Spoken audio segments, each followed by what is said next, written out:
दोस्तों, किताबें इंसान की सबसे अच्छी दोस्त होती हैं। इसीलिए मैंने अपने यूट्यूब के ग्रैब नॉलेज चैनल पर बहुत सारी किताबों की हिंदी में बुक समरीज ऐड कर रखी हैं, जिसे देखकर आप कामयाबी के लेसन्स सीख सकते हैं। और आज हम बात करेंगे एक ऐसी बुक जिसे नेपोलियन हिल ने लिखा है, और उस बुक का नाम है the law of success in 16 lessons. तो आपने देखा होगा कि लाइफ में कुछ लोग इतने सफल हैं कि करोड़ों और अरबों रुपए कमा रहे हैं, जबकि कुछ ऐसे भी हैं जो कि गरीबी और अभाव में जी रहे हैं। तो आखिर ऐसा क्यों होता है? ऐसी क्या बात है जो एक सफल इंसान को दूसरों से अलग करती है? नेपोलियन हिल की इस किताब में आपको इस बात का आंसर मिल जाएगा। नेपोलियन हिल ने बहुत से सफल लोगों की लाइफ को स्टडी करके इस किताब को लिखा था, और इसमें 15 ऐसे लेसन्स दिए थे, यानी कि 15 रूल्स दिए थे जिन पर सफल लोग जाने अनजाने में अमल करते रहते हैं। सो आइए चलते हैं, पहला रूल जानते हैं, जो कि है डिसाइड ऑन अ गोल। दोस्तों, बहुत बार कोई हमसे पूछता है कि हमारा लाइफ में गोल क्या है। बहुत से लोग मुस्कुरा देते हैं और कहते हैं उन्होंने अभी सोचा नहीं है। अगर आपका भी यही उत्तर है तो इसे चेंज करें। आज ही बैठकर सोचें और अपनी लाइफ का गोल सेट करें। जो भी आपका सपना है उसके बारे में सोचें। नौकरी चुनना गोल नहीं होता। हाँ, वो एक पड़ाव जरूर हो सकता है। अपना सही गोल चुनें और उसे पाने के लिए 3 स्टेप्स को फॉलो करें। पहला, अपने गोल को कागज पर लिखें, सिर्फ दिमाग में मत सोचें। दूसरा, अपने गोल को पाने के लिए आप क्या सैक्रिफाइस कर सकते हैं? क्या आप सोना कम कर सकते हैं, या दूसरों से ज्यादा मेहनत कर सकते हैं या नहीं? टीवी छोड़ सकते हैं क्या? नई सेल्फ हेल्प की किताबें पढ़ सकते हैं, या फिर ग्रैब नॉलेज पर और इंपॉर्टेंट वीडियो जो आपके काम की हो देख सकते हैं। इससे आप अपने कागज पर लिख लीजिए। तीसरा, दिन में कम से कम 12 बार अपने गोल को याद करें, और इससे क्या होगा, इससे आपको अपने सबकॉन्शियस माइंड को याद करवा देंगे कि उसे क्या करवाना चाहते हैं, और वो उसी दिशा में काम करने लगेगा और आपको क्रिएटिव आइडियाज देने लग जाएगा। और आप जानते ही हैं कि एक आइडिया आपकी जिंदगी बदल सकता है। सेकंड रूल है, यानी कि दूसरा rule, believe in your self. अगर आपको लाइफ में सफल होना है तो खुद पर विश्वास करना होगा। आपको बिलीव करना होगा कि आप भी रिच और सक्सेसफुल बन सकते हैं। पर बहुत से लोग डरते रहते हैं, इससे उनमें कॉन्फिडेंस की कमी आ जाती है। इस चैप्टर में राइटर ने बताया है कि इंसान के 6 टाइप के डर हमेशा उसको सताते रहते हैं, और उनमें से पहला है द फियर ऑफ पॉवर्टी, यानी कि गरीबी का डर। दूसरा है the fear of old age, यानी कि बुढ़ापे का डर। तीसरा, द फियर ऑफ क्रिटिसिज्म, बुराई का डर। चौथा, the fear of loss of love, यानी कि प्यार को खो देने का डर। पांचवा, द फियर ऑफ सिकनेस, यानी कि बीमारी का डर। छठा, द फियर ऑफ डेथ, यानी कि मौत का डर।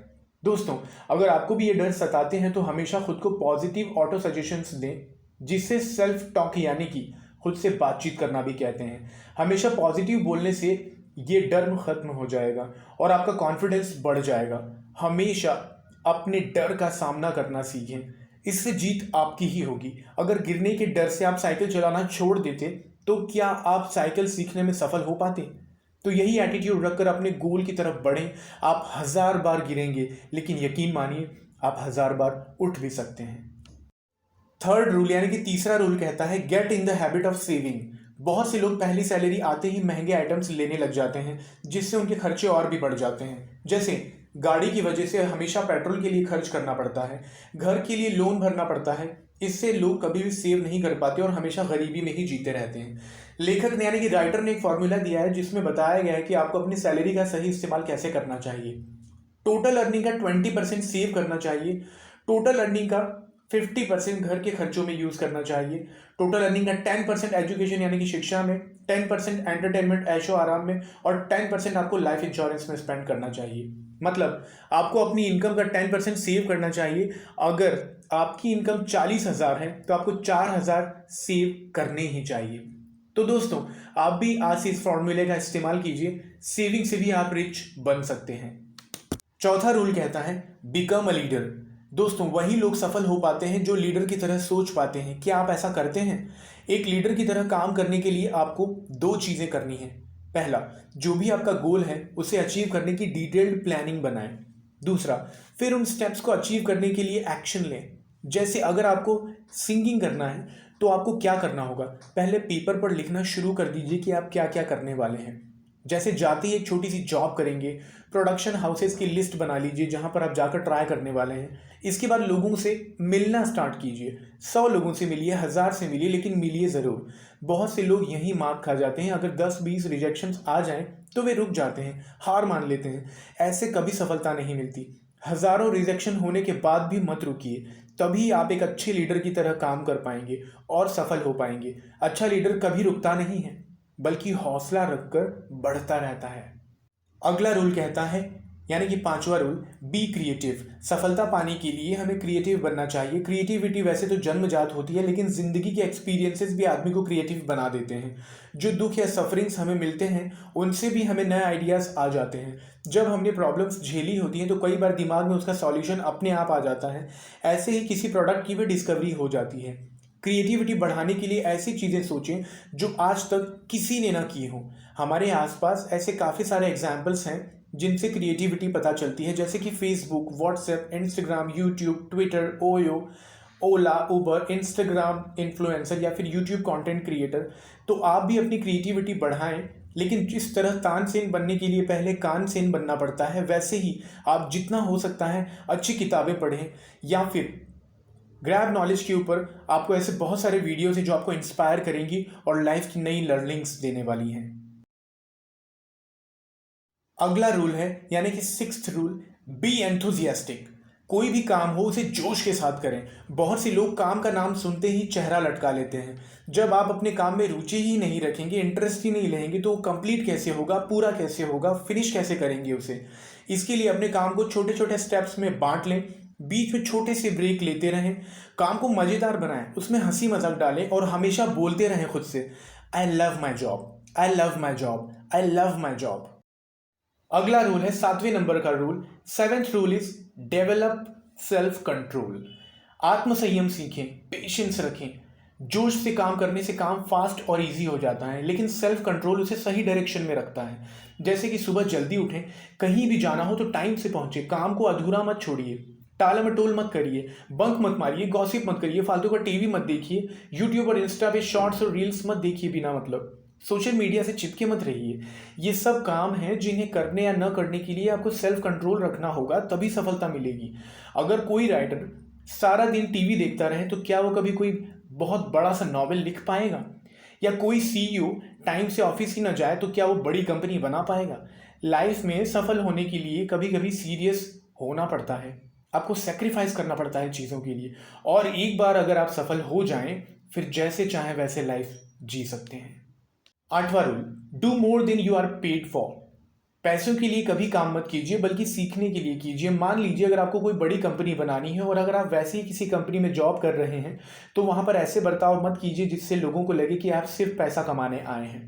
जितना बोला जाए उससे ज़्यादा करके दीजिए, हो सके तो बाकी लोगों की हेल्प भी कीजिए। इससे लोग आपको पसंद करने लगेंगे, आप भीड़ में खुद को स्टैंड आउट करवा पाएंगे और जल्दी ही आपको इनर सर्कल में जगह मिल जाएगी, जो सफलता के लिए बहुत ज़रूरी होता है, क्योंकि इनर सर्कल के लोग ही आपको असली गूढ़ ज्ञान दे सकते हैं।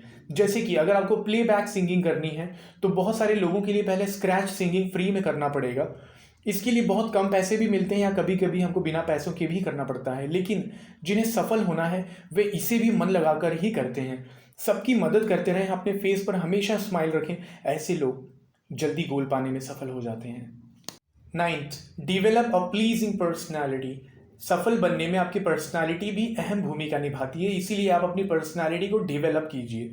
इसके लिए आप कपड़ों से स्टार्ट करें। आपने देखा होगा कि बड़ी बड़ी कंपनी में काम करने वाले लोग हमेशा ब्रांडेड और फॉर्मल कपड़े ही पहनते हैं। उनका एक खास तरह का ड्रेस कोड होता है। इससे उनकी पर्सनालिटी अच्छी लगती है और लोगों की उनकी तरफ आकर्षित होने के चांसेस बढ़ जाते हैं। ये ज़रूरी नहीं कि आप भी बहुत महंगे या ब्रांडेड कपड़े पहने, लेकिन हाँ, 20 घटिया शर्ट्स लेने से अच्छा है कि आप 4 क्वालिटी शर्ट ले लीजिए। इसी तरह से खुद को साफ रखिए, बॉडी ऑर्डर का ध्यान रखिए, खुद को ग्रूम करने का कॉस्मेटिक आदि का सामान भी खरीद सकते हैं। लेकिन दोस्तों, एक्सटर्नल अपीयरेंसेस से ज़्यादा इंटरनल ब्यूटी मायने रखती है। हमेशा मुस्कुराते रहें, गर्मजोशी से बात कीजिए, एनर्जेटिक रहिए, एक्साइटेड रहिए, हमेशा हेल्प कीजिए दूसरों की। 10th rule, think clearly. आजकल की दुनिया में हमारे चारों ओर इतना शोर और सच झूठ है कि कोई भी व्यक्ति आसानी से गलत डिसीजन ले सकता है। सारी एडवर्टीजमेंट्स में काफ़ी झूठ बोला जाता है, मीडिया आपको तरह तरह से मैनिपुलेट करता रहता है। ऐसे में ज़रूरी हो जाता है कि आप क्लियर और ठीक से सोच पाएं। इसके लिए आप फैक्ट्स को दो भागों में बांट सकते हैं। पहला रेलेवेंट फैक्ट्स और दूसरा इररेलेवेंट फैक्ट्स। जो रेलेवेंट फैक्ट्स यानी कि जरूरी हो उस पर ध्यान दें। इररेलेवेंट फैक्ट्स के बारे में सोचकर अपना टाइम बर्बाद ना कीजिए। मान लीजिए आपने कैंसर पर कोई यूट्यूब वीडियो अपलोड किया है और कोई कमेंट में लिखता है कि कैंसर से मरने की दर इतनी है और आपने गलत बताया है। इसके बाद कोई गाली लिख देता है कमेंट में, तो आपके लिए रेलेवेंट फैक्ट हुआ कैंसर का रेशियो यानी कि कैंसर की दर। उसे चेक कीजिए और अगर सच में गलत है तो एडिट करके ठीक कर दीजिए, बाद में अपोलोजाइज भी कर सकते हैं। लेकिन गाली को पढ़कर अपने रातों की नींद खराब करने की कोई ज़रूरत नहीं है, क्योंकि सोशियोपैथ लोग इस दुनिया में हमेशा रहेंगे। उन्हें सिर्फ इग्नोर किया जा सकता है और अपने अगले वीडियो को तैयार करने में ध्यान लगाया जा सकता है। ऐसे ही करियर डिसीजंस लेने में भी क्लियरली सोचें। ऐसा न हो कि चार दोस्त बोल दें कि तुम गजब की एक्टिंग करते हो और आप चने के झाड़ पर चढ़ जाएं और झोला उठाकर बिना प्लानिंग के बॉलीवुड की तरफ रुख कर लें। इस तरह से सिर्फ फुटपाथ पर सोना पड़ेगा और मिलेगा 40-50 साल का लंबा स्ट्रगल, और इसके बाद भी शायद कोई बात बने या ना बने, पता नहीं। इसीलिए क्लियर सोचें। 11th रूल, कंसंट्रेशन या फोकस। सफलता पाने के लिए आपको अपने गोल पर पूरी तरह से फोकस करना पड़ेगा। अर्जुन और चिड़िया की आंख वाला किस्सा तो आपने सुना ही होगा, उसे ही फोकस कहते हैं। कुछ लोग आपने देखा होगा कि पहले एक बिजनेस स्टार्ट करते हैं, अगर वो न चले तो अगले महीने उसे छोड़कर एक नया स्टार्ट कर देते हैं। ऐसे लोग बदलते रहते हैं और अंत में बर्बाद हो जाते हैं। ऐसा इसलिए होता है क्योंकि ऐसे लोग फोकस करना नहीं जानते। इसीलिए दोस्तों, सबसे पहले अपना मनपसंद गोल चुनें और फिर उसे पूरी तरह से जुट जाएं। कम से कम 1-2 साल तक लगे रहना पड़ सकता है।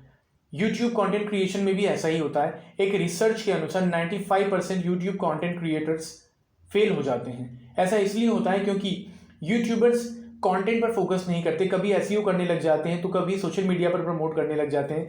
1 साल तक सिर्फ कंटेंट पर फोकस कीजिए और बेसिक एसईओ करना सीखिए, तभी सफलता मिलती है। अलग अलग चीज़ों में फोकस करके अपना टाइम वेस्ट न कीजिए। ऐसा हर फील्ड में होता है। इसीलिए पहले एक चीज़ को कंप्लीट कीजिए, फिर दूसरी शुरू कीजिए। इससे आपको ज़रूर सफलता मिलेगी। अगला 12वां रूल यानी कि 12th, corporation work with others यानी कि टीम। अगर अपने गोल या स्टार्टअप में सक्सेसफुल होना है आपको, तो दूसरों के साथ काम करना सीखिए, लेकिन टीम सोच समझकर बनाइए। सभी मेंबर्स का एक गोल होना चाहिए और एक जैसे इंटरेस्ट होना चाहिए। इंटरव्यू करके आप ऐसे लोगों को ढूंढ सकते हैं, फिर आप उनकी हेल्प कीजिए, तभी वे आपको रिटर्न में हेल्प कर पाएंगे। हर किसी में कोई ना कोई स्किल ज़रूर होना चाहिए, उसका फ़ायदा उठाइए और साथ में आगे बढ़िए।